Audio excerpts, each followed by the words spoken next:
नमस्कार मेरे प्यारे भाइयों, मैं हूं अनुज और आप सुन रहे हैं हॉरर कहानी, वो भी मेरी जुबानी। दोस्तों, आज का हॉरर पॉडकास्ट एक शख्स की है जिनका नाम अंकित है। तो चलिए अब यह कहानी अंकित जी के नजरिए से सुनते हैं। लेकिन कहानी शुरू करने से पहले मैं आपसे कहना चाहता हूं कि अगर आप इस चैनल पर पहली बार आए हैं तो चैनल को सब्सक्राइब जरूर करें ताकि आप भी हमारी इस फैमिली का हिस्सा बन सकें और आने वाली वीडियोस आप तक आसानी से पहुंच जाएं। दोस्तों, आप में से जितने भी लोग यह कहानी सुन रहे हैं उन सब से मेरी एक रिक्वेस्ट है कि कहानी सुनने के साथ साथ वीडियो को लाइक भी जरूर करें और आप लोग हाइप पॉइंट भेजकर अपना सपोर्ट जरूर भेजें ताकि मुझे भी यह एहसास हो सके कि मेरी मेहनत आपको पसंद आ रही है।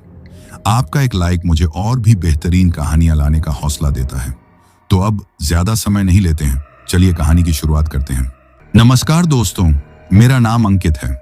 आज मैं आप लोगों को अपनी जिंदगी की उस सबसे खौफनाक दास्तान को सुनाने जा रहा हूं जिसने मुझे अंधविश्वास और हकीकत के बीच की उस महीन रेखा को दिखाया जिसे पार करने की हिम्मत शायद ही कोई करना चाहेगा।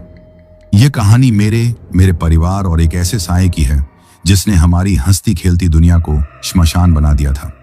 बात उन दिनों की है जब मैं अपनी 12वीं की परीक्षा देकर गर्मी की छुट्टियों में अपनी बुआ के घर झारखंड के हजारीबाग जिले के एक छोटे से गांव आया हुआ था।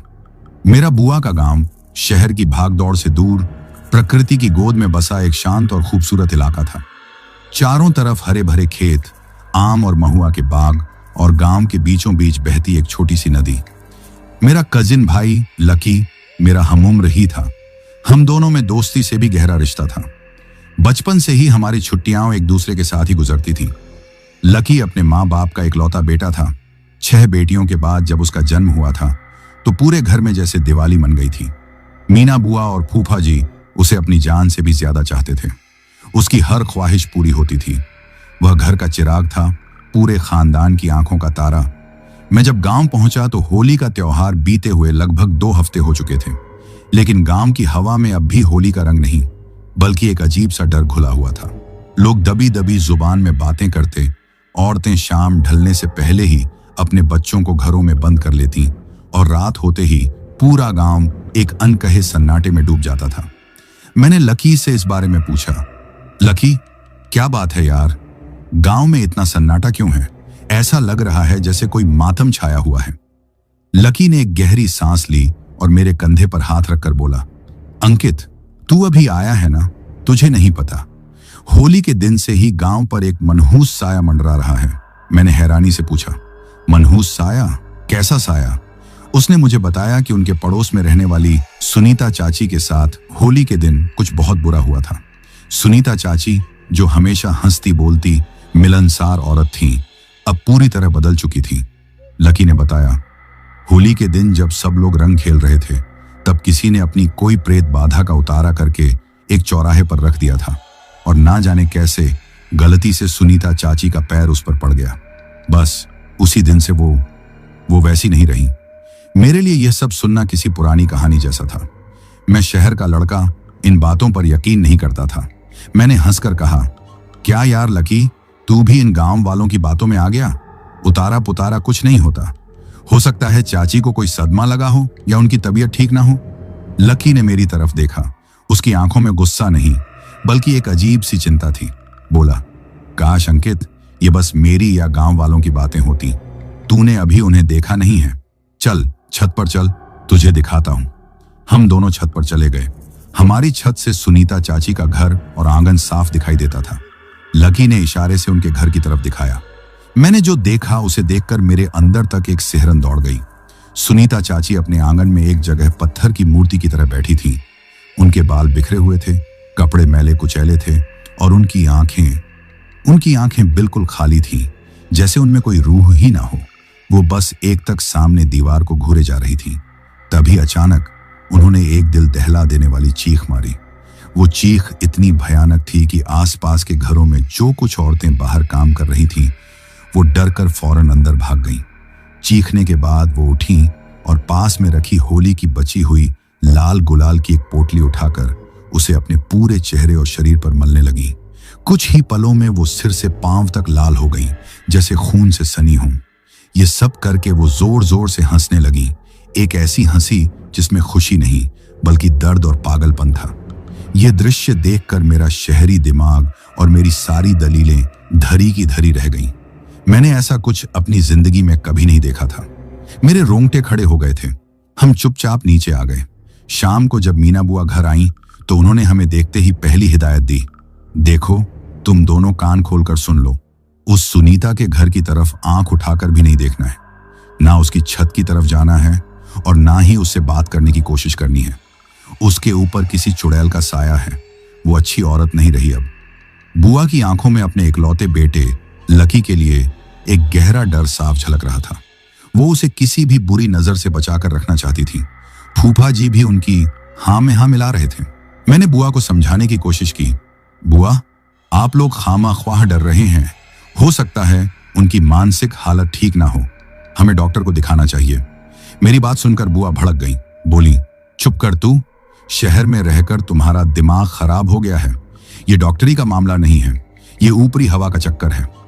मैंने अपनी आंखों से देखा है उसे दीवारों पर उलटा चलते हुए। वो रात रात भर जागकर रोती है और कभी कभी जानवरों की आवाज में बातें करती है। तुम दोनों बस उससे दूर रहोगे, समझे? उस दिन के बाद मैंने और लकी ने इस मौजू पर ज्यादा बात नहीं की। मैं मन ही मन सोचता कि गांव के लोग कितने अंधविश्वासी होते हैं। एक बेचारी बीमार औरत को चुड़ैल समझ रहे हैं, पर कहीं ना कहीं सुनीता चाची का वो लाल रंग में सना हुआ चेहरा और उनकी वो भयानक हंसी मेरे दिमाग में घर कर गई थी। दिन बीतते जा रहे थे। मैं गांव के माहौल में रमने लगा था। हम दिन भर क्रिकेट खेलते, नदी में नहाते और रात को चौपाल पर बैठकर गांव के बुजुर्गों से कहानियां सुनते। लेकिन हर दिन एक ना एक बार सुनीता चाची की कोई अजीब हरकत की खबर कानों में पड़ ही जाती थी। कभी पता चलता कि उन्होंने अपने ही पति पर हमला कर दिया, तो कभी खबर आती कि वो आधी रात को घर से निकलकर जंगल की तरफ भाग गई थी, जिन्हें गांव वाले बड़ी मुश्किल से पकड़कर वापस लाए। उनका खौफ धीरे धीरे बढ़ता जा रहा था। उनके घर के आसपास का इलाका वीरान रहने लगा था। लोग उस गली से गुजरने में भी डरते थे।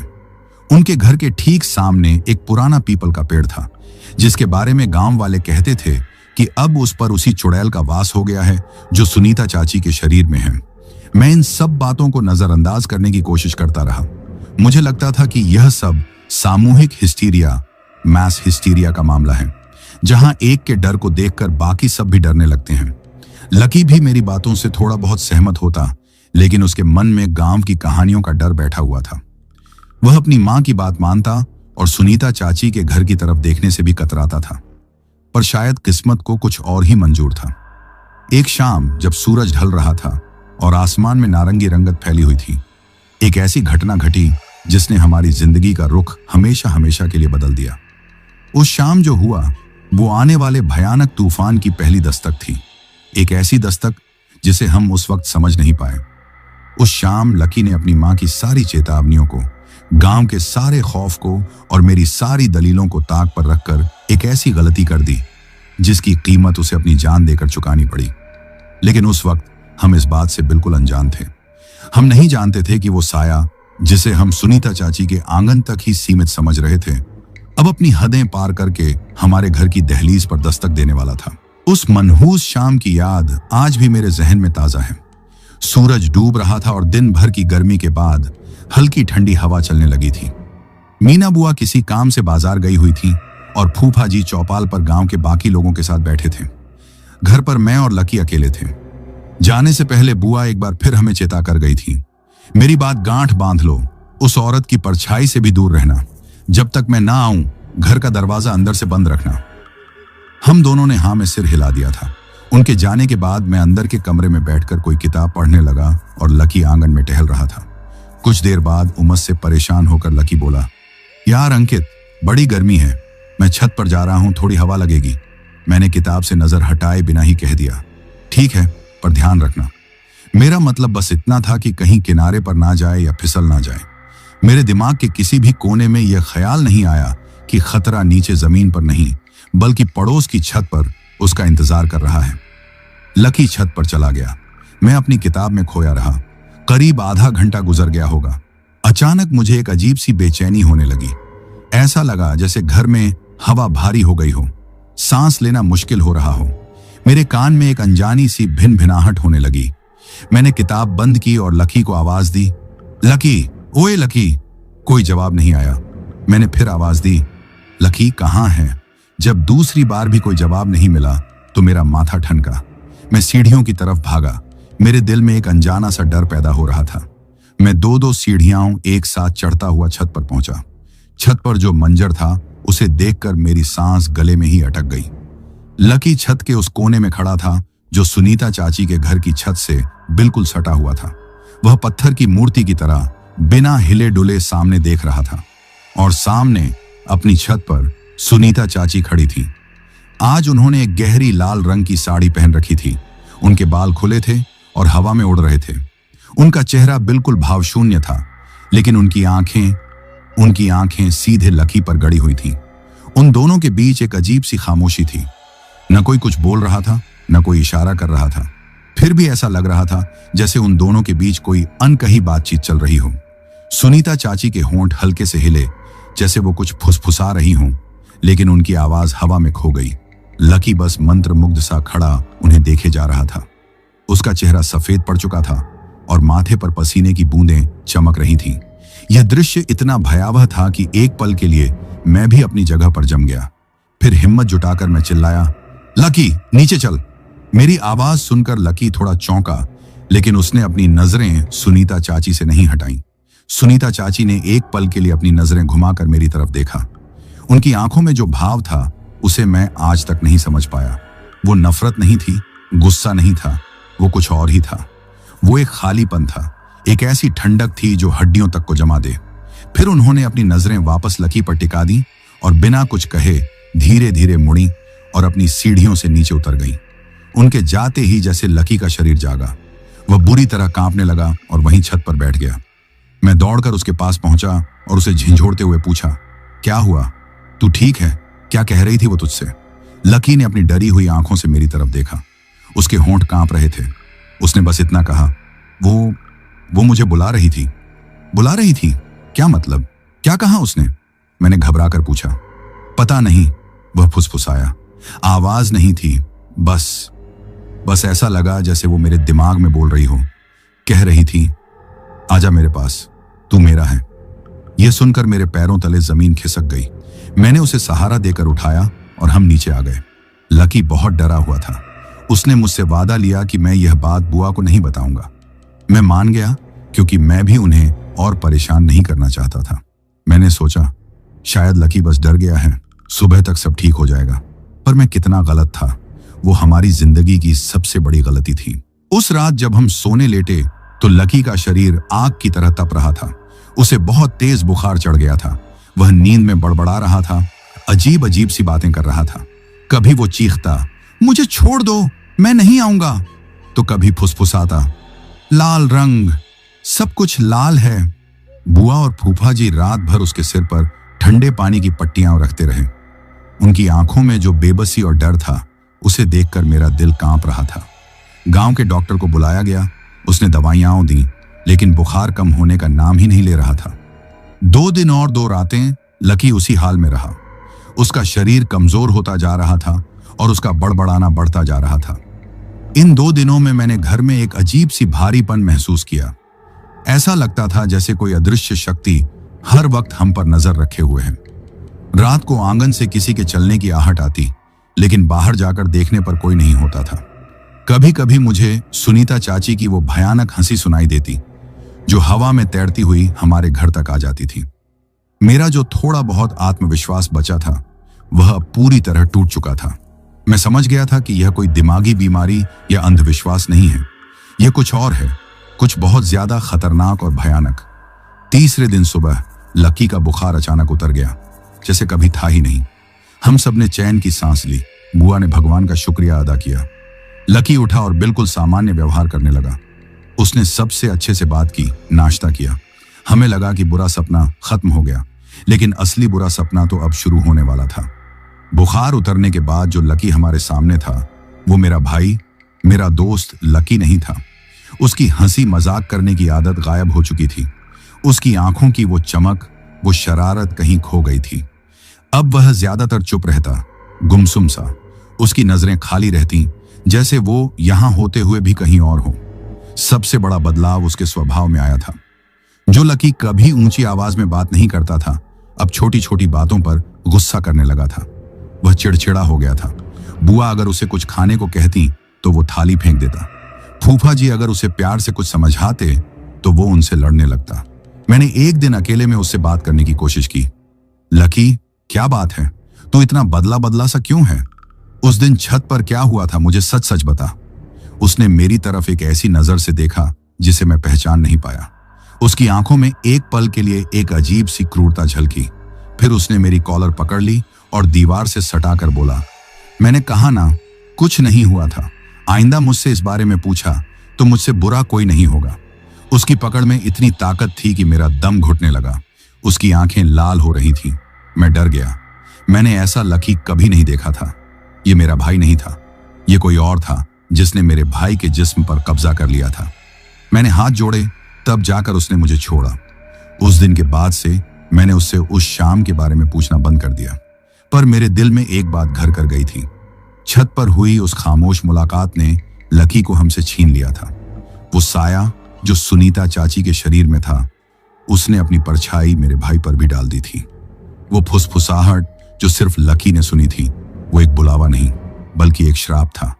एक ऐसा श्राप जो धीरे धीरे उसे अंदर से खोखला कर रहा था और हम सब बेबस होकर यह तमाशा देखने के लिए मजबूर थे। लकी के बदले हुए व्यवहार ने घर के माहौल को पूरी तरह से बदल दिया था। जहां पहले हंसी ठहाके गूंजते थे, अब वहां एक अजीब सी खामोशी और तनाव पसरा रहता था। मीना बुआ हर वक्त चिंतित रहती, उनकी आंखों के नीचे काले घेरे पड़ गए थे। फूफा जी भी गुमसुम रहते, जैसे उन्होंने अपने बेटे को खो दिया हो, जो जिस्मानी तौर पर तो उनके सामने था, पर उसकी रूह कहीं और भटक रही थी। लकी का गुस्सा और उसकी आक्रामकता दिन ब दिन बढ़ती जा रही थी। अब बात सिर्फ चिड़चिड़ेपन तक सीमित नहीं रही थी, वह घर में तोड़फोड़ करने लगा था। एक दिन बुआ ने उसे सुबह जल्दी उठने के लिए कहा तो उसने गुस्से में मेज पर रखा कांच का गिलास उठाकर दीवार पर दे मारा। कांच के टुकड़े पूरे कमरे में बिखर गए और बुआ सहमी हुई उसे देखती रह गई। उसकी आंखों में कोई पछतावा नहीं था, बल्कि एक अजीब सी संतुष्टि थी, जैसे किसी को तकलीफ देकर उसे मजा आ रहा हो। मैंने और उसकी बहनों ने उसे समझाने की बहुत कोशिश की, लेकिन हमारी हर कोशिश नाकाम रही। वह हमें ऐसे देखता जैसे हम उसके दुश्मन हों। उसकी नजरों में हमारे लिए कोई प्यार या अपनापन नहीं बचा था। फिर एक दिन वो हुआ जिसकी हमने कभी कल्पना भी नहीं की थी। लकी ने घर से पैसे चुराने शुरू कर दिए। पहले छोटी मोटी रकम गायब होती, फिर धीरे धीरे बढ़ी। बुआ ने जब उससे इस बारे में पूछा तो उसने साफ इनकार कर दिया और उल्टा उन्हीं पर इल्जाम लगा दिया कि वो उसे बदनाम करना चाहती हैं। लेकिन एक शाम मैंने उसे खुद फूफा जी के कुर्ते की जेब से पैसे निकालते हुए देख लिया। जब मैंने उसे रंगे हाथों पकड़ा तो उसने मुझ पर हमला कर दिया। हम दोनों में खूब हाथापाई हुई। वह मुझसे शारीरिक रूप से ज्यादा ताकतवर हो गया था, जैसे उसके अंदर किसी और की ताकत आ गई हो। उसने मुझे धक्का दिया और घर से भाग गया। उस रात वो घर नहीं लौटा। हम सब पूरी रात परेशान रहे। उसे गांव में हर जगह ढूंढा, लेकिन उसका कोई पता नहीं चला। अगली सुबह वह खुद ही घर आया। उसकी हालत बहुत खराब थी। उसके कपड़ों से शराब की तेज बदबू आ रही थी और उसकी आंखें पूरी तरह लाल थीं। हमें समझते देर नहीं लगी कि वह गांव के कुछ बिगड़े हुए लड़कों की संगत में पड़ गया है और उसने शराब पीना शुरू कर दिया है। यह बुआ और फूफा जी के लिए एक बहुत बड़ा सदमा था। उनका इकलौता बेटा, जिसे उन्होंने इतने लाड़ प्यार से पाला था, अब शराबी और चोर बन गया था। बुआ तो यह सदमा बर्दाश्त नहीं कर पाई और बेहोश हो गई। उस दिन घर में जो मातम पसरा, उसे मैं शब्दों में बयान नहीं कर सकता। लेकिन उस साए का कहर अभी थमने वाला नहीं था। उसने तो जैसे हमारे परिवार को बर्बाद करने की कसम खा ली थी। कुछ दिनों बाद एक दोपहर को लकी का बुआ से किसी बात पर भयंकर झगड़ा हुआ। वजह बहुत छोटी सी थी। बुआ ने उसे शराब पीने के लिए डांटा था, पर लकी ऐसे भड़का जैसे किसी ने उसे आग लगा दी हो। वह चीखने लगा, चिल्लाने लगा, ऐसी ऐसी बातें बोलने लगा जो कोई बेटा अपनी मां से कभी नहीं कह सकता। उसका चेहरा गुस्से से तमतमा रहा था और उसकी आवाज भी बदल गई थी। वह भारी और कर्कश हो गई थी, जैसे कोई और उसके गले से बोल रहा हो। वह चिल्लाया, तुम सब मुझे क्यों परेशान करते हो? मैं जो चाहे करूंगा। रोक सको तो रोक लो। ये कहते कहते वह पागलों की तरह घर से बाहर भागा और सीधा छत की तरफ दौड़ गया। उसके पीछे पीछे मैं और फूफा जी भी भागे। हमारे दिल में एक भयानक आशंका घर कर गई थी। जब हम छत पर पहुंचे तो हमारे पैरों तले जमीन खिसक गई। लकी छत की मुंडेर पर खड़ा था, जहां से नीचे आंगन का गहरा फासला था। वह अपने दोनों हाथ फैलाए ऐसे खड़ा था जैसे उड़ने की तैयारी कर रहा हो। हवा से उसके बाल उड़ रहे थे और उसके चेहरे पर एक डरावनी मुस्कान थी। फूफा जी की चीख निकल गई, लकी बेटा नीचे उतर आ, ये क्या पागलपन है। लकी हंसा, वही भयानक हंसी जो मैंने सुनीता चाची के चेहरे पर देखी थी। बोला, पागलपन नहीं, ये आजादी है। मैं जा रहा हूं, वो मेरा इंतजार कर रही है। कौन इंतजार कर रही है? मैंने कांपती आवाज में पूछा। वही लाल साड़ी वाली, उसने मुंडेर से नीचे झांकते हुए कहा। हम समझ गए कि वह किसकी बात कर रहा है। फूफा जी रोते हुए उसकी तरफ बढ़ने लगे। बेटा मेरी बात मान ले, नीचे आ जा। तुझे जो चाहिए मैं दूंगा। मुझे कुछ नहीं चाहिए, वह चीखा। मुझे बस इस कैद से निकलना है। और इससे पहले कि हम कुछ समझ पाते या उस तक पहुंच पाते, उसने मुंडेर से छलांग लगा दी। हमारी आंखों के सामने अंधेरा छा गया। मुझे लगा सब कुछ खत्म हो गया। हम बदहवास होकर नीचे की तरफ भागे, लेकिन शायद भगवान को उस पर थोड़ी रहमत आ गई थी। आंगन के उस कोने में जहां वह गिरा, गांव वालों ने धान की कटाई के बाद सूखी पराली का एक बड़ा सा ढेर लगा रखा था। वह सीधा उसी ढेर पर गिरा था, जिससे उसे जानलेवा चोटें नहीं आईं। उसकी एक टांग जरूर टूट गई थी, लेकिन उसकी जान बच गई थी। हम उसे उठाकर अस्पताल ले गए। डॉक्टर ने उसकी टांग पर प्लास्टर चढ़ा दिया और कुछ दवाइयां देकर घर भेज दिया। उसकी जान तो बच गई थी, लेकिन इस घटना ने हमें अंदर तक तोड़ दिया था।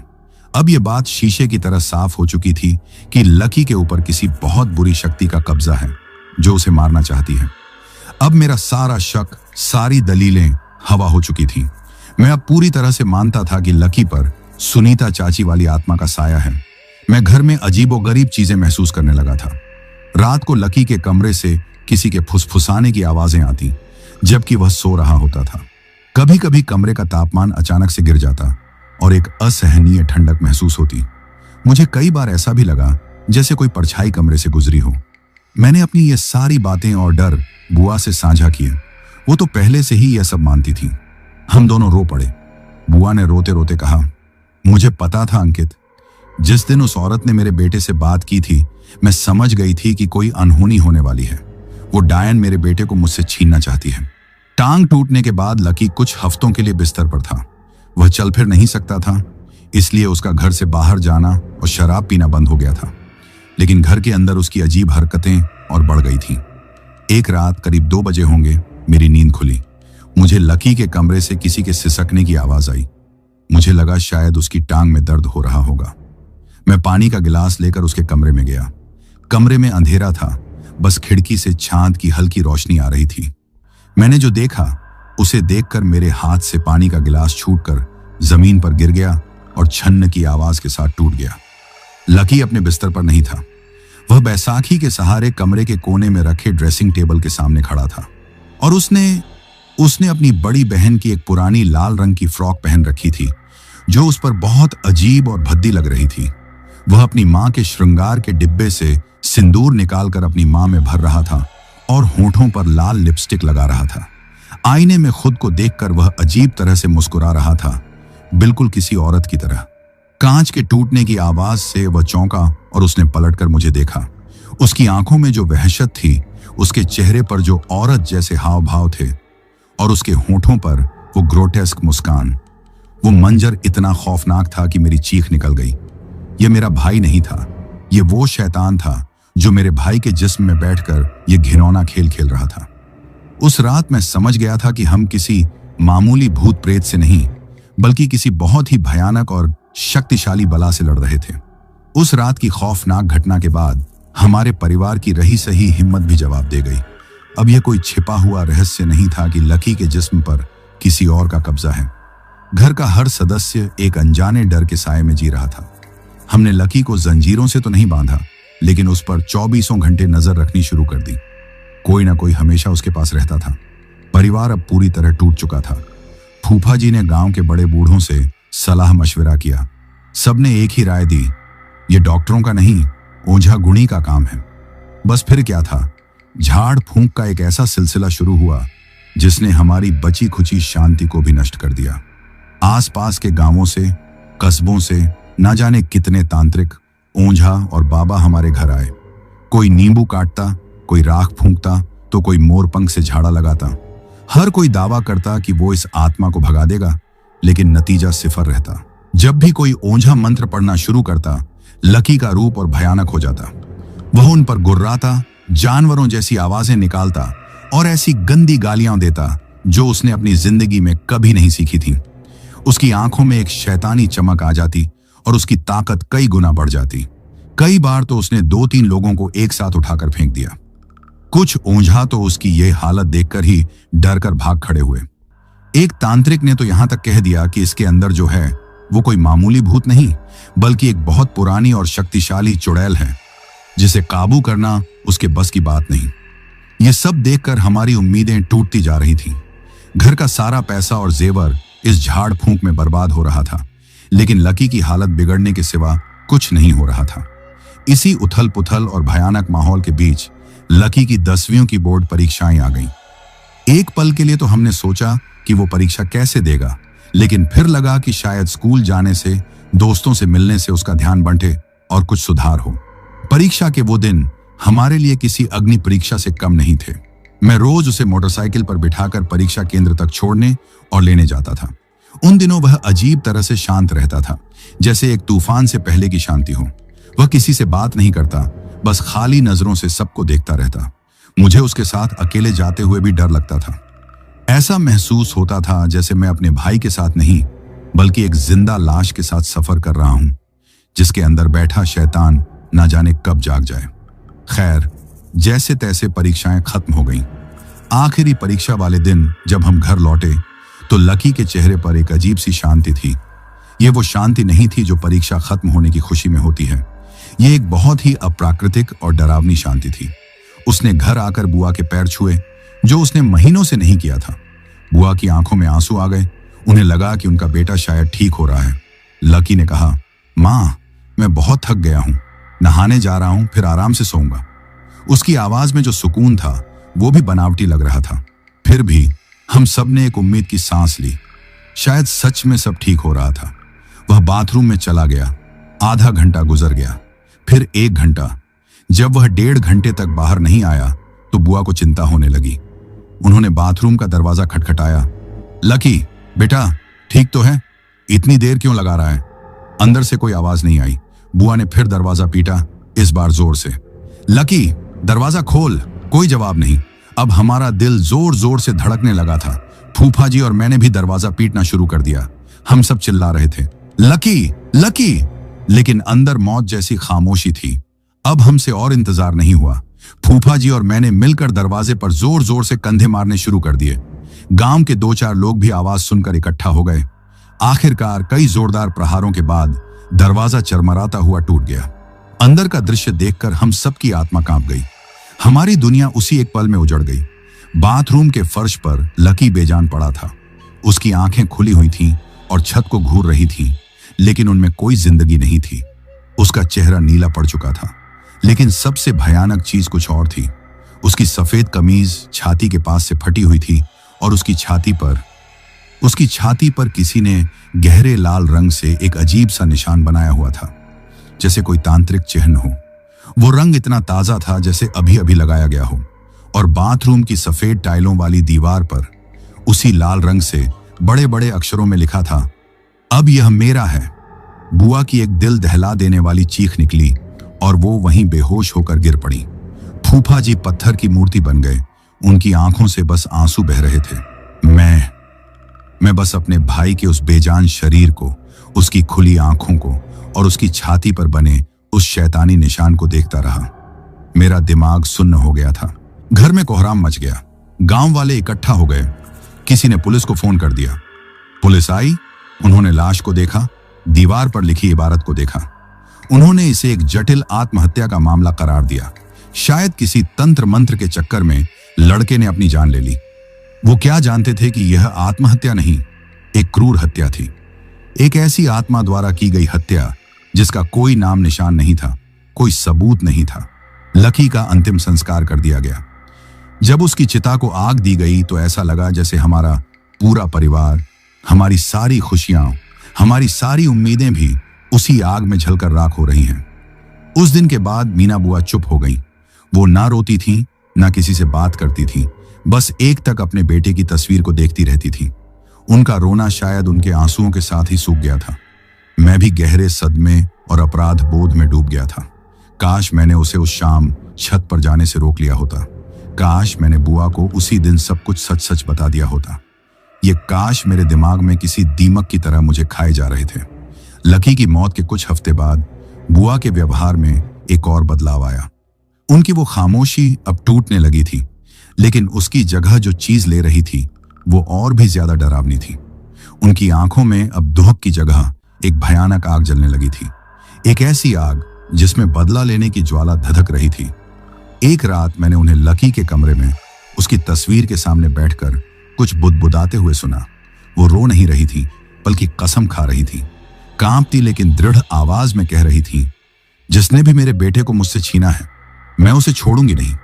तूने मेरे घर का चिराग बुझाया है, मैं तेरी दुनिया में आग लगा दूंगी। मैं तुझे ढूंढ निकालूंगी और तुझे वो मौत दूंगी कि तेरी रूह भी कांप जाएगी। उनकी आंखों में जो नफरत और जुनून था, उसे देखकर मैं डर गया। मैं समझ गया था कि मेरे भाई की मौत इस कहानी का अंत नहीं, बल्कि एक और उससे भी कहीं ज्यादा भयानक अध्याय की शुरुआत थी। एक मां के बदले की कहानी जो उसे अच्छाई के रास्ते से हटाकर उसी अंधेरी दुनिया में ले जाने वाली थी जिसने उसके बेटे की जान ली थी। लकी की मौत ने हमारे घर को एक जिंदा मकबरे में तब्दील कर दिया था। फूफा जी और बहनें अपने दुख में डूबे रहते थे, लेकिन मीना बुआ का दुख एक खतरनाक रूप ले चुका था। उनकी खामोशी एक भयावह संकल्प में बदल गई थी। अब वो दुख से टूटी एक मां नहीं, बल्कि प्रतिशोध की आग में जलती एक औरत थी जो किसी भी हद तक जाने को तैयार थी। मैं छुट्टियां खत्म होने के बावजूद वापस शहर नहीं लौटा। मुझे बुआ की चिंता खाई जा रही थी। मैं उन्हें इस हाल में अकेला नहीं छोड़ सकता था। मैंने महसूस किया कि उनके आसपास एक अजीब सा नकारात्मक ऊर्जा का घेरा बन गया है। उन्होंने खुद को ज्यादातर अपने कमरे में बंद रखना शुरू कर दिया था। वो किसी से ज्यादा बात नहीं करती थी। उनका कमरा, जो पहले पूजा पाठ की सुगंध से महकता था, अब वहां से अजीब सी चीजों के जलने की गंध आने लगी थी, जैसे सूखे पत्ते, बाल और किसी अनजान जड़ी बूटी के जलने की गंध। एक दिन जब वो घर पर नहीं थी तो मुझे शक हुआ और मैं हिम्मत करके उनके कमरे में गया। अंदर का नजारा देखकर मेरे रोंगटे खड़े हो गए। कमरे के एक कोने में उन्होंने एक छोटा सा काला कपड़ा बिछा रखा था। उस पर एक गुड़िया रखी हुई थी जिसके ऊपर लाल सिंदूर से एक चेहरा बनाया गया था और उसमें कई जगह सुइयां चुभोई हुई थी। उसके आसपास कुछ नींबू पड़े थे जिनमें लौंग घड़ी हुई थी। थोड़ी सी राख और कुछ ऐसी किताबें रखी थीं जिनके कवर पर भयानक तंत्र मंत्र के चित्र बने हुए थे। मैं समझ गया, बुआ अपने बेटे की मौत का बदला लेने के लिए काले जादू का सहारा ले रही थी। वो उसी शैतानी रास्ते पर चल पड़ी थी जिसने उनके बेटे की जान ली थी। शाम को जब वो घर लौटी तो मैंने उनसे इस बारे में बात की। मैंने उनसे बहुत मिन्नतें की। बुआ, ये आप क्या कर रही हैं? ये रास्ता गलत है। ये आपको और हमें सबको बर्बाद कर देगा। हम लकी को वापस नहीं ला सकते। मेरी बात सुनकर वो मुझ पर ऐसे चिल्लाईं जैसे मैं उनका सबसे बड़ा दुश्मन हूं। उनकी आंखों में आंसू नहीं, बल्कि एक पागलपन का जुनून था। बोली, तुझे कुछ नहीं पता, चुप रह तू। मैं अपने बेटे के कातिल को सजा देकर रहूंगी। जिस आग में मेरा बेटा जला है, उसी आग में उस डायन को भी जलना होगा, और इसके लिए मुझे अगर खुद शैतान बनना पड़े तो मैं बनूंगी। उनकी दृढ़ता के आगे मेरी एक न चली। उस दिन के बाद हमारे घर में रातों का मंजर और भी खौफनाक हो गया। अक्सर आधी रात को मेरी नींद बुआ के कमरे से आती अजीब मंत्रों की आवाज से खुल जाती। वो संस्कृत के श्लोक नहीं होते थे, वो कोई और ही भाषा थी जिसे सुनकर आत्मा तक कांप जाती थी। मुझे ऐसा महसूस होता जैसे वो किसी को बुला रही हैं, किसी अंधेरी दुनिया की शक्तियों को न्योता दे रही हैं। घर में पैरानॉर्मल गतिविधियां बहुत ज्यादा बढ़ गई थीं। कभी रसोई में रखे बर्तन अपने आप नीचे गिर जाते, कभी छत पर किसी के भारी कदमों से चलने की आवाज आती, कभी कभी मुझे लकी की आवाज सुनाई देती जैसे वो दर्द में मुझे पुकार रहा हो। यह सब इतना डरावना था कि रात को सोना मुश्किल हो गया था। बुआ की बहनें जो शादीशुदा थीं, वो भी अपने पति और बच्चों के साथ मायके का हालचाल लेने आती, लेकिन घर के इस भयानक माहौल को देखकर 1-2 दिन से ज्यादा रुक नहीं पाती थी। बुआ के काले जादू का असर उल्टा होने लगा था। वो जिस आत्मा को काबू करना चाहती थी वो और भी ज्यादा शक्तिशाली और गुस्सैल होती जा रही थी। ऐसा लगता था जैसे बुआ के ये टोने टोटके उस आत्मा के लिए घी का काम कर रहे हों, उसकी आग को और भड़का रहे हों। इसका सबसे पहला और भयानक असर फूफा जी पर हुआ। वो एक हंसते खेलते इंसान थे, लेकिन बेटे की मौत के बाद से वो चुप रहने लगे थे। अब उनकी हालत और बिगड़ने लगी। वो हर वक्त थके थके और बीमार रहने लगे। उन्होंने खाना पीना लगभग छोड़ ही दिया था। वो अक्सर रात को नींद से डरकर उठ जाते और चिल्लाने लगते। जब हम उनसे पूछते कि क्या हुआ तो वो कांपती आवाज में बताते कि उन्होंने सपने में एक लाल साड़ी वाली औरत को देखा जो उनका गला दबाने की कोशिश कर रही थी। वो कहते थे कि उस औरत का चेहरा नहीं था, बस अंधेरा था और वो हंस रही थी, बिल्कुल वैसे ही जैसे लकी अपनी मौत से पहले हंसता था। देखते ही देखते फूफा जी बिस्तर से लग गए। डॉक्टर उनकी बीमारी समझ नहीं पा रहे थे। उनके सारे टेस्ट नॉर्मल आते, लेकिन उनका शरीर दिन ब दिन कमजोर होता जा रहा था, जैसे कोई अंदर ही अंदर उनकी सारी ऊर्जा को चूस रहा हो। हम सब समझ रहे थे कि यह क्या हो रहा है, लेकिन बुआ कुछ भी मानने को तैयार नहीं थी। वो कहती, यह सब उसी डायन का किया धरा है। वो मेरे पति को भी मुझसे छीनना चाहती है, लेकिन मैं ऐसा होने नहीं दूंगी। और यह कहकर वो अपने कमरे में बंद होकर अपने भयानक अनुष्ठानों में और ज्यादा डूब जाती। हद तो तब हो गई जब लकी की एक बड़ी बहन पूजा दीदी अपने पति जीजा जी के साथ हमें देखने के लिए आई। वो 2-4 दिन रुकने के इरादे से आए थे। पहली ही रात जीजा जी को भी वही भयानक सपना आया जो फूफा जी को आता था। एक लाल साड़ी वाली औरत उनका गला घोंट रही है। वो सुबह उठे तो उनकी तबीयत बहुत खराब थी। उन्हें तेज बुखार था और वो बहुत कमजोर महसूस कर रहे थे। अगली रात उनके साथ और भी बुरा हुआ। वो नींद में चीखते हुए उठे। जब हम सब उनके कमरे में पहुंचे तो वो बिस्तर पर बैठे हाँफ रहे थे और उनकी गर्दन पर उंगलियों के गहरे नीले निशान थे, जैसे किसी ने सच में पूरी ताकत से उनका गला दबाया हो। यह देखकर पूजा दीदी के होश उड़ गए। वो बुरी तरह डर गईं। जीजा जी भी इतने खौफ में थे कि वो एक पल भी उस घर में रुकने को तैयार नहीं हुए। उसी सुबह वो लोग अपना सारा सामान बांधकर वहां से चले गए। अब यह बात शीशे की तरह साफ थी। मीना बुआ का बदला लेने का जुनून उल्टा पड़ चुका था। वो आत्मा अब सिर्फ लकी तक सीमित नहीं रही थी। उसने हमारे पूरे परिवार को अपना निशाना बना लिया था। वो एक एक करके परिवार के सभी मर्दों को खत्म करना चाहती थी। पहले लकी, फिर फूफा जी और अब जीजा जी। घर अब वाकई एक नर्क बन चुका था। एक तरफ बिस्तर पर मौत से लड़ते फूफा जी, दूसरी तरफ काले जादू के जुनून में अंधी हो चुकी बुआ, और हम सब एक अदृश्य सर्वशक्तिमान दुश्मन के रहमो करम पर जी रहे थे। मुझे ऐसा लग रहा था जैसे हम एक ऐसे दलदल में फंस गए हैं जहां से निकलना नामुमकिन है, और हम जितना बाहर आने की कोशिश कर रहे हैं उतना ही अंधेरे में धंसते जा रहे हैं।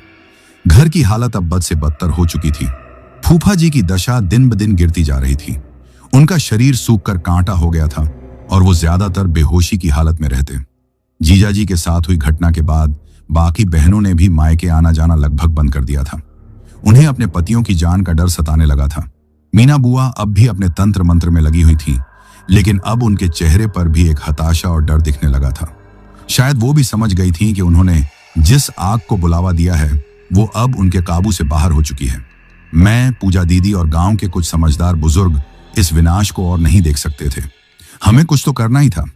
तभी गांव के सरपंच, जो फूफा जी के पुराने दोस्त थे, उन्होंने एक रास्ता सुझाया। उन्होंने बताया, यहां से करीबन 50 किलोमीटर दूर पहाड़ियों में एक बहुत ही सिद्ध पुजारी रहते हैं। लोग उन्हें पहाड़ी बाबा कहते हैं। वो दुनियादारी से दूर रहते हैं और जल्दी किसी से मिलते नहीं, लेकिन मैंने सुना है कि वो ऐसी अलौकिक शक्तियों के झाता हैं और केवल तभी किसी की मदद करते हैं जब मामला जिंदगी और मौत का हो। यह हमारे लिए उम्मीद की आखिरी किरण थी। हमने तय किया कि हम फूफा जी को लेकर पहाड़ी बाबा के पास जाएंगे। बुआ ने पहले तो बहुत आनाकानी की। उन्हें अपने काले जादू पर ज्यादा भरोसा था, लेकिन जब पूजा दीदी ने रोते रोते उन्हें लकी की कसम दी, तब जाकर वो बड़ी मुश्किल से तैयार हुई। अगली सुबह हम एक किराए की जीप में फूफा जी को लिटाकर उन पहाड़ियों की तरफ निकल पड़े। फूफा जी की हालत बहुत नाजुक थी, उन्हें होश भी नहीं था। हमारे साथ सरपंच जी और 2 और बुजुर्ग भी थे। पहाड़ियों का रास्ता बहुत ऊबड़ खाबड़ और सुनसान था। जैसे जैसे हम ऊपर चढ़ रहे थे, हवा ठंडी और साफ होती जा रही थी। करीबन 3 घंटे के सफर के बाद हम एक ऐसी जगह पहुंचे जहां सड़क खत्म हो जाती थी। सरपंच जी ने बताया कि यहां से बाबा का आश्रम करीबन 2 किलोमीटर पैदल है। फूफा जी को एक चारपाई पर लिटाकर हम चारों ने कंधा दिया और उस संकरे पहाड़ी रास्ते पर चल पड़े। वो 2 किलोमीटर का रास्ता हमें 20 किलोमीटर जैसा लगा। आखिरकार हम एक छोटी सी गुफा के सामने पहुंचे, जिसके बाहर एक छोटा सा समतल आंगन था। वहां धूनी जल रही थी और वातावरण में एक अजीब सी शांति और पवित्रता थी, जो हमारे गांव के भयानक माहौल से बिल्कुल उलट थी। वहीं एक पत्थर पर एक तेजस्वी साधु बैठे थे, जिनकी उम्र का अंदाजा लगाना मुश्किल था। लंबी सफेद दाढ़ी, जटाधारी बाल, माथे पर भस्म और आंखों में एक अद्भुत तेज, वही पहाड़ी बाबा थे। उन्होंने हमें देखते ही हाथ के इशारे से रुकने को कहा। हम जहां थे वहीं रुक गए। उन्होंने अपनी आंखें बंद कर ली। करीबन 5 मिनट तक वो ध्यान में रहे। जब उन्होंने आंखें खोली तो उनकी नजरें सीधी उस चारपाई पर पड़ी जिस पर फूफा जी लेटे थे। उनके चेहरे पर एक गहरी गंभीरता आ गई। उन्होंने अपनी भारी आवाज में कहा, इसे अंदर ले आओ और तुम सब बाहर ही रुको। हम फूफा जी को उठाकर गुफा के अंदर ले गए। अंदर बहुत सादगी थी, बस कुछ मिट्टी के बर्तन और एक हवन कुंड था। बाबा ने हमें बाहर जाने का इशारा किया और गुफा का पर्दा गिरा दिया। हम सब बाहर आंगन में बैठकर बेचैनी से इंतजार करने लगे। करीबन आधे घंटे बाद बाबा गुफा से बाहर आए। उनके माथे पर चिंता की लकीरें थीं। उन्होंने हम सब पर एक नजर डाली और फिर मीना बुआ की तरफ देखकर बोले, एक मां का दुहक मैं समझ सकता हूं, लेकिन दुहक में बुद्धि का नाश करके तुमने बहुत बड़ी भूल कर दी है देवी। तुमने बदला लेने की अग्नि में अपने ही घर को श्मशान बनाने का रास्ता खोल दिया है। बुआ कांपने लगी। बाबा ने आगे कहा, तुम्हारे बेटे को एक साधारण प्रेत ने नहीं मारा था। वो एक उतारा था जिसमें एक अत्यंत शक्तिशाली और दुष्ट आत्मा को बांधकर फेंका गया था। वो कोई चुड़ैल या डायन है जिसे सदियों पहले किसी बड़े तांत्रिक ने वश में किया था और उसकी शक्ति का गलत इस्तेमाल करता था। आज वो आजाद है और पहले से कहीं ज्यादा खतरनाक है। उसका मुख्य उद्देश्य मर्दों का खून पीना और उनके वंश को खत्म करना है। यह सुनकर हम सबके होश उड़ गए। बाबा ने मेरी तरफ देखते हुए कहा, जब तुम्हारे भाई ने उस छत पर उससे नजरें मिलाई तो उसने अनजाने में ही उसे अपने घर आने का न्योता दे दिया। उस आत्मा ने उसे चुना क्योंकि वो अपने खानदान का इकलौता वारिस था, एक शुद्ध और शक्तिशाली ऊर्जा का स्रोत। उसे मारकर उस आत्मा की शक्ति कई गुना बढ़ गई। फिर वो बुआ की तरफ मुड़े। उनकी आंखों में एक चेतावनी थी। और तुमने देवी, तुमने अपने काले जादू और टोने टोटकों से उसे चुनौती दी, उसे गुस्सा दिलाया।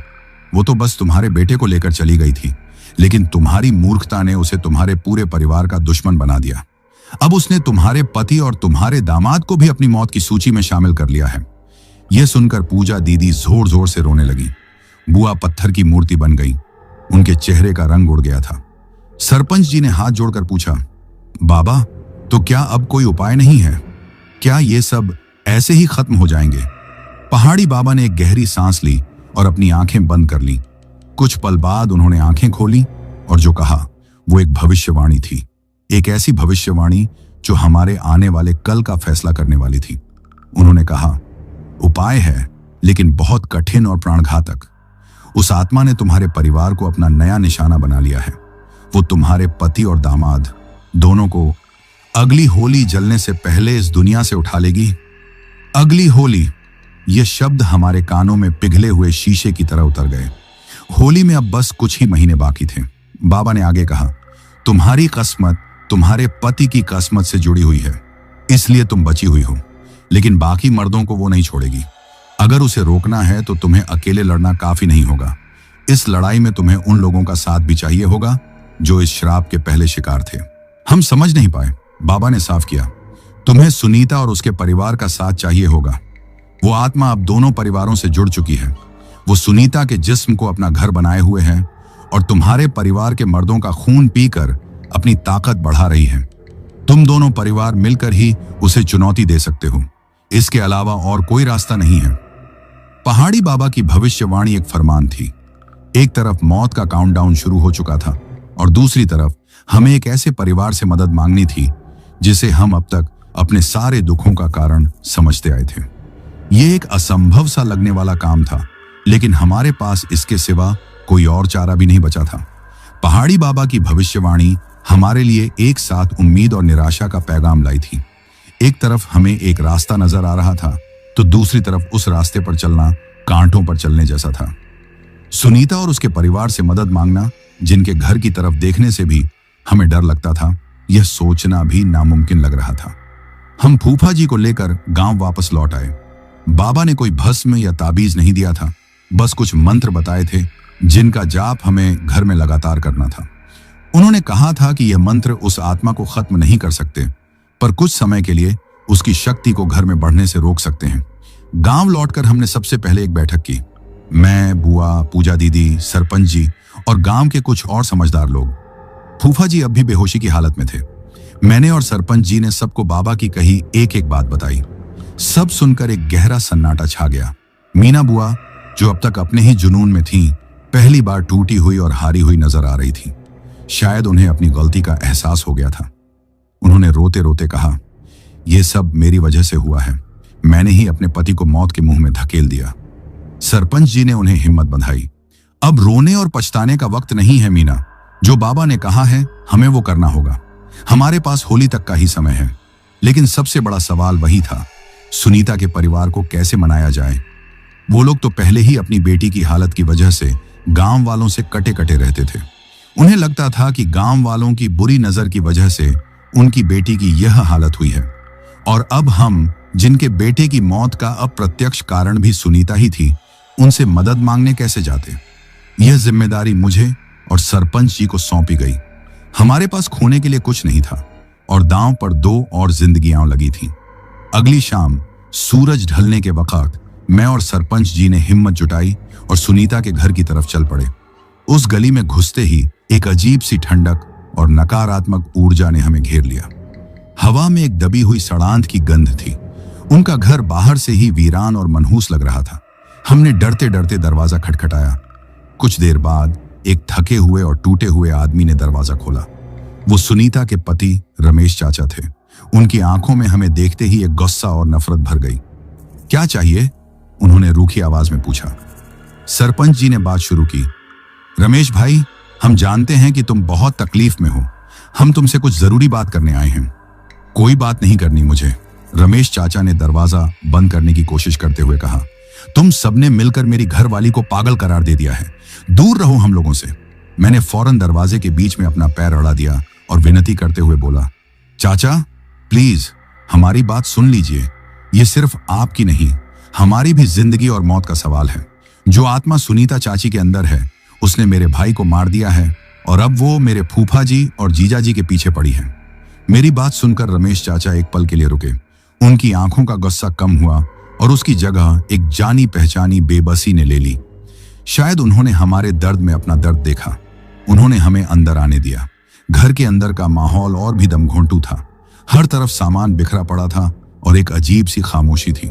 अंदर के कमरे से सुनीता चाची के बड़बड़ाने की आवाज आ रही थी। हम आंगन में एक टूटी हुई चारपाई पर बैठ गए। रमेश चाचा ने अपनी दर्द भरी कहानी सुनाई। उन्होंने बताया कि कैसे उनकी हंसती खेलती जिंदगी नर्क बन गई है। सुनीता ना किसी को पहचानती है, ना ठीक से खाती पीती है, बस दिन रात उस आत्मा के वश में रहती है। वो भी उसे कई ओझाओं के पास ले गए, लेकिन कोई कुछ नहीं कर सका। वो भी अब हार मान चुके थे। तब मैंने और सरपंच जी ने उन्हें पहाड़ी बाबा की सारी बातें बताईं। आत्मा की असलियत, उसका मकसद और होली तक की वो भयानक भविष्यवाणी। हमने उन्हें बताया कि कैसे हमारे दोनों परिवारों का भविष्य अब एक दूसरे से जुड़ गया है। रमेश चाचा सब कुछ चुपचाप सुनते रहे। उनके चेहरे पर भावों का एक सैलाब उमड़ रहा था। अविश्वास, डर, गुस्सा और थोड़ी सी उम्मीद। जब हमने अपनी बात खत्म की तो वो कुछ देर चुप रहे। फिर उन्होंने एक गहरी सांस ली और बोले, मैं तुम्हारी बात पर यकीन कैसे करूं? क्या पता यह भी तुम्हारी कोई चाल हो। यह कोई चाल नहीं है रमेश भाई, सरपंच जी ने कहा। तुम खुद देख रहे हो कि मेरे दोस्त की क्या हालत है। हमारे पास झूठ बोलने की कोई वजह नहीं है। तभी अंदर के कमरे का दरवाजा खुला और सुनीता चाची बाहर निकली। उन्होंने वही लाल साड़ी पहन रखी थी। उनके बाल बिखरे हुए थे और आंखें एकदम लाल थीं। उन्होंने हमें देखा और एक भयानक मुस्कान उनके चेहरे पर फैल गई। फिर उन्होंने अपनी आवाज में नहीं, बल्कि एक भारी, मर्दाना और खौफनाक आवाज में कहा, आ गए तुम लोग। मौत के कुएं में तुम्हारा स्वागत है। तुम सब मरोगे एक एक करके। होली की आग में तुम सबके वंश की आहुति दी जाएगी। हाँ हाँ हाँ। उनकी उनकी वो भयानक हंसी पूरे घर में गूंजने लगी। हम सब डर के मारे अपनी जगह पर जम गए। रमेश चाचा का चेहरा खौफ से सफेद पड़ गया। ये उस आत्मा का सीधा संदेश था। उसने खुद ही हमारी बात की पुष्टि कर दी थी। सुनीता चाची हंसते हंसते वापस अपने कमरे में चली गई और दरवाजा अंदर से बंद कर लिया। बाहर हम सब पसीने में तरबतर थे। अब कुछ भी कहने या सुनने को नहीं बचा था। सच्चाई हमारे सामने सबसे भयानक रूप में खड़ी थी। रमेश चाचा ने कांपते हुए हाथों से अपना माथा पकड़ लिया।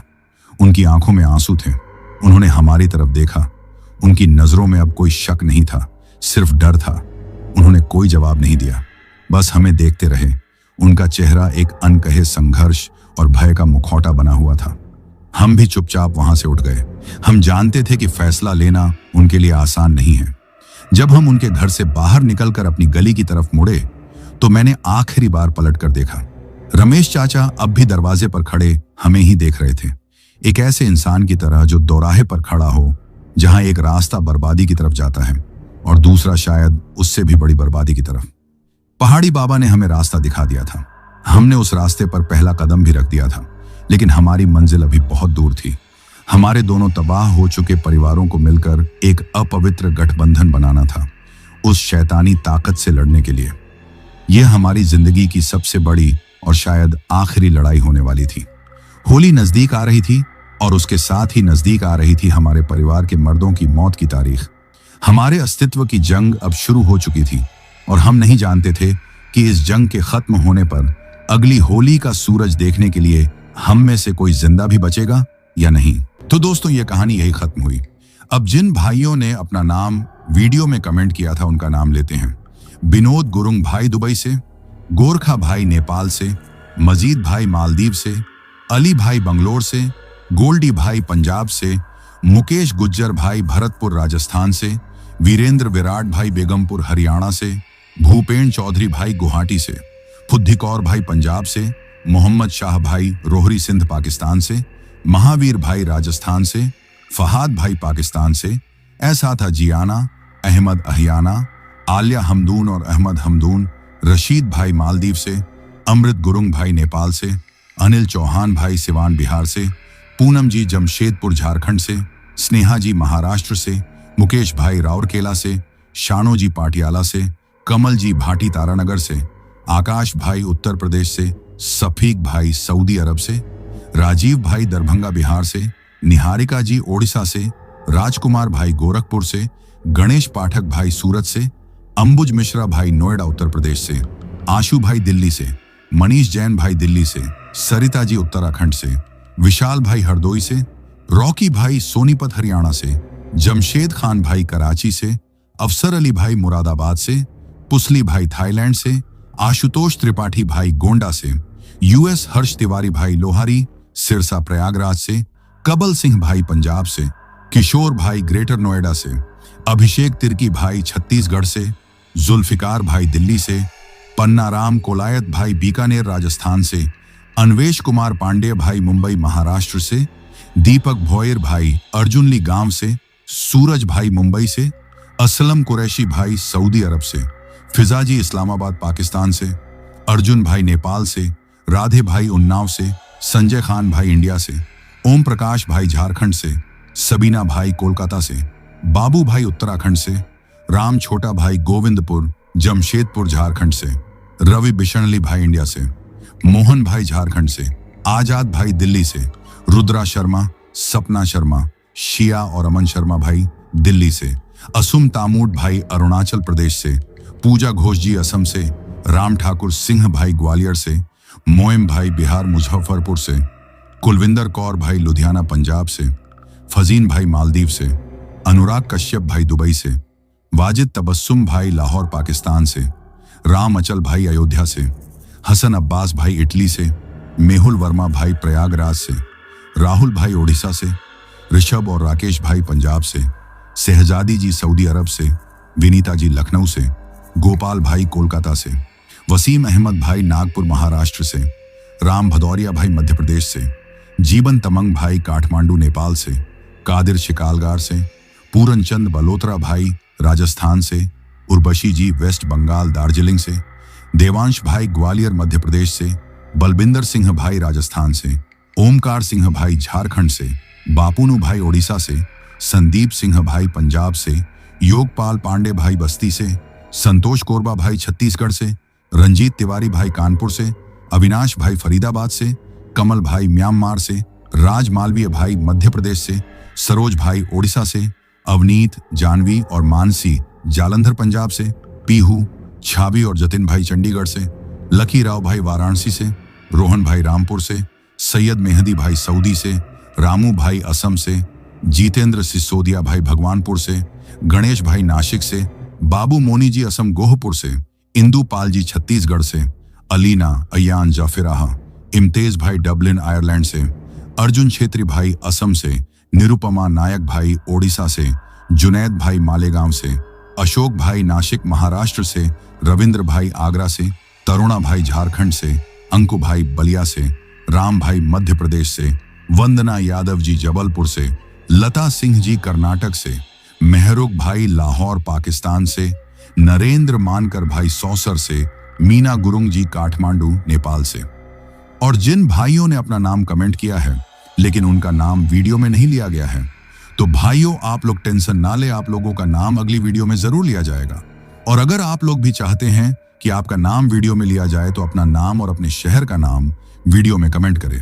अगर आपको ये कहानी पसंद आई हो तो वीडियो को लाइक और चैनल को सब्सक्राइब करें ताकि और भी डरावनी कहानियां आप तक पहुंच सकें। कहानी को अंत तक सुनने के लिए दिल से धन्यवाद दोस्तों। आज के लिए बस इतना ही, मिलते हैं जल्द ही कुछ नई कहानियों के साथ। तब तक के लिए अपना ध्यान रखिए।